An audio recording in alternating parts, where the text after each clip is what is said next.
Кара Суу базарында кыздарга ушундай чапандар чыгып калыптыр. Чапан кемзерлер дейби, карагыла.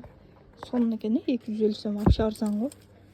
Эме кылып кыздарыбызга алып берсек болот экен. Мындай балдарга ушундай чапан, кандай десем, костюм десемби, костюм деле жемпер десе деле болот, ошондой чыгып калыптыр. Булар 550тен, булар 550тен, булар 250тен экен.